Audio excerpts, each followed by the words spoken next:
लेकिन सही बात यह है कि बेरोजगारी की जो दर है वो लगातार बढ़ती जा रही है। जब से सरकार ये आई है, युवा अपने आप को ठगा हुआ महसूस कर रहा है, डिग्रियां लेकर सड़कों पर घूम रहा है, लेकिन सरकार की ओर से कोई व्यवस्था नहीं की जाती। अभी तक 69,000 शिक्षकों की भर्ती का मामला हो, चाहे पेपर लीक का मामला हो, इन समस्याओं का समाधान भी सरकार के द्वारा अब तक नहीं किया। जहाँ सरकार का भ्रष्टाचार उजागर हुआ, वहीं ये महाकुंभ अव्यवस्थाओं की भीड़ चढ़ गया। विपक्ष के साथियों ने जब अव्यवस्था पर सरकार से प्रश्न किए तो लगातार सत्ता पक्ष के साथियों ने कहा कि ये विपक्ष के लोग सनातन विरोधी। महोदय, कल एनजीटी ने अपनी रिपोर्ट में इस बात को कहा कि त्रिवेणी का जो पानी है इस समय आचमन योग्य नहीं है।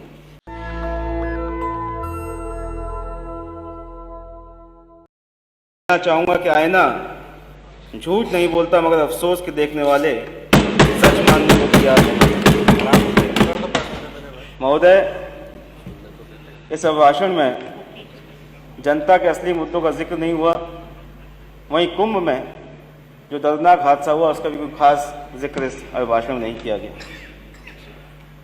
निवेश के नाम पर तमाम आंकड़े प्रस्तुत किए गए। तमाम हमारे सत्ता पक्ष के साथियों ने बताया कितना निवेश आ रहा है, कितना नहीं आ रहा।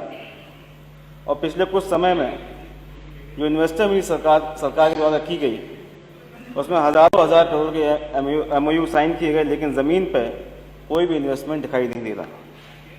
हमारे माननीय राष्ट्रीय अध्यक्ष जी ने जो महाकुंभ में हादसा हुआ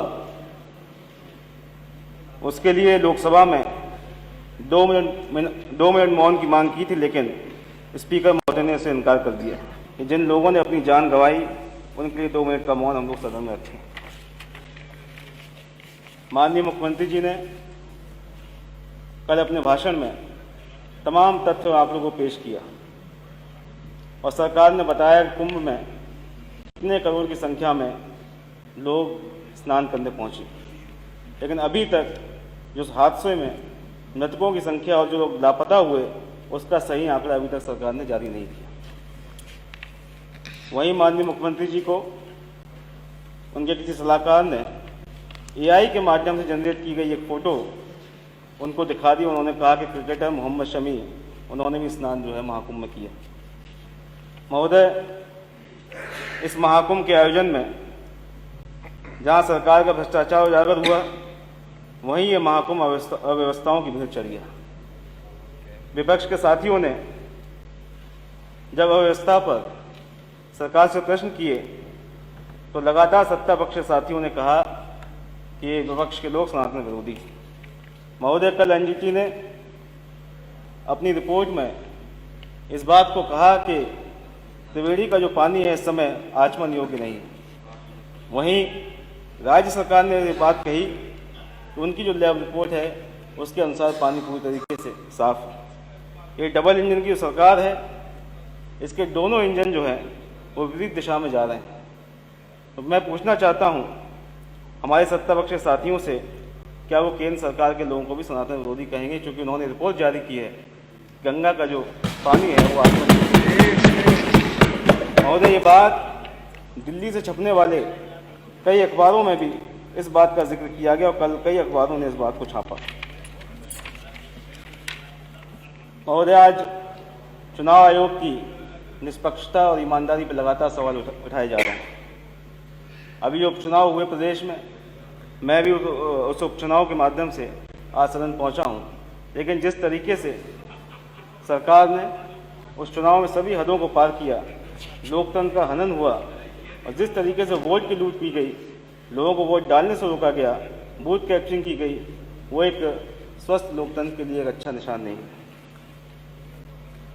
महोदय, जहाँ बेरोजगार की बात है, लगातार हम लोग सुन रहे हैं सरकार के माध्यम से कि वो रोजगार दे रहे हैं, लेकिन सही बात यह है कि बेरोजगारी की जो दर है वो लगातार बढ़ती जा रही है। जब से सरकार ये आई है, युवा अपने आप को ठगा हुआ महसूस कर रहा है, डिग्रियां लेकर सड़कों पर घूम रहा है, लेकिन सरकार की ओर से कोई व्यवस्था नहीं की जाती। अभी तक 69,000 शिक्षकों की भर्ती का मामला हो, चाहे पेपर लीक का मामला हो, इन समस्याओं का समाधान भी सरकार के द्वारा अब तक नहीं किया। महोदय, जहाँ तक पक्की नौकरी की बात है, उसकी जगह ठेकेदारी प्रथा का लगातार विस्तार किया जा रहा है, जिससे जो सही उनको जो मानक के अनुसार जो सैलरी मिलनी चाहिए वो भी नहीं मिल रही है और आरक्षण का भी पालन उसमें नहीं किया जा रहा है। महोदय, सरकार ने संविधान के माध्यम से जो आरक्षण की व्यवस्था बाबा साहब ने की थी उसको भी सुनियोजित तरीके से उसको भी खत्म करने का काम भारतीय जनता पार्टी द्वारा लगातार किया जा रहा है। एक तरफ जहाँ बेरोजगारी कम नहीं हुई, वहीं दूसरी तरफ महंगाई भी लगातार बढ़ती जा रही है। इससे जनता इससे बहुत त्रस्त है। सरकार का चाहे वो मेक इन इंडिया हो, चाहे वो अग्निवीर योजना हो और तमाम बड़ी बड़ी योजनाओं को सरकार ने बड़े धूमधाम के साथ प्रचार के साथ उन योजनाओं को शुरुआत की गई, लेकिन दावों के साथ साथ ये योजना जो है कुछ समय के बाद ये योजनाएं फ्लॉप हुई और किसी नौजवान को जो है कोई बहुत लाभ उन योजनाओं से नहीं मिला। महोदय, हमारा जो किसानों की समस्याओं को लगातार हम लोग अपनी मांग को रखते रहे, किसानों की समस्या का कोई समाधान अभी तक नहीं निकला और 2014 से लेके जब से केंद्र में भाजपा की सरकार बनी, किसानों की आय को दोगुना करने की बात होती रही, लेकिन 11वां साल ये चल रहा है, अभी तक किसानों की आय को दोगुना नहीं किया। आज भी किसान आत्महत्या करने को मजबूर है और जहां सरकार के द्वारा बड़े बड़े उद्योगपतियों का अरबों रुपए का कर्जा माफ किया गया, वहीं आज भी किसान कुछ हजार के कर्ज में अपनी जमीन खोने को मजबूर है। जहां तक गन्ना किसान की बात है, 7.5 साल की सरकार में 8 साल की सरकार में गन्ना मूल्य भी अभी तक नहीं बढ़ाया गया और किसानों का बकाया भी लगातार बढ़ता जा रहा है। किसानों को बकाया भी सरकार के द्वारा नहीं दिया गया। मेरी सरकार से मांग है कि किसानों की आय को दुगना करने की जो बात आपने कही थी इतने सालों से, माननीय सदस्य खत्म कर लीजिए। नो 6 मिनट्स हो गए।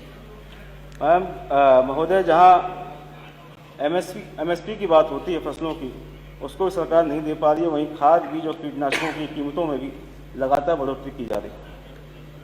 बिजली को महंगा किया गया, छुट्टा पशुओं से आज पूरा प्रदेश परेशान है। जहाँ सांड के हमले में तमाम लोगों की जान जा रही है, वहीं किसान रात भर जाग के अपनी खेतों की रखवाली करने को महोदय आज मजबूर है।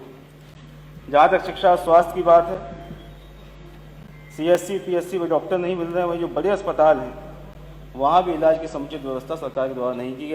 अभी हमारे साथी कुछ दिन पहले जब कैंसर इंस्टीट्यूट में गए तो वहाँ की बदहाली और वहाँ डॉक्टरों से जब बात की तो उन्होंने अपनी जो व्यथा है वो हमारे माननीय सदस्यों को बताई। नेशनल दस्तक की आपसे गुजारिश है कि अगर इसको बचाना चाहते हैं तो नेशनल दस्तक को सब्सक्राइब करने के लिए रेड कलर के सब्सक्राइब बटन को दबाएं, फिर बेल आइकन की घंटी दबाएं। नेशनल दस्तक को बचाने के लिए बहुत जरूरी है कि हर खबर को शेयर करें, लाइक करें, कमेंट जरूर करें।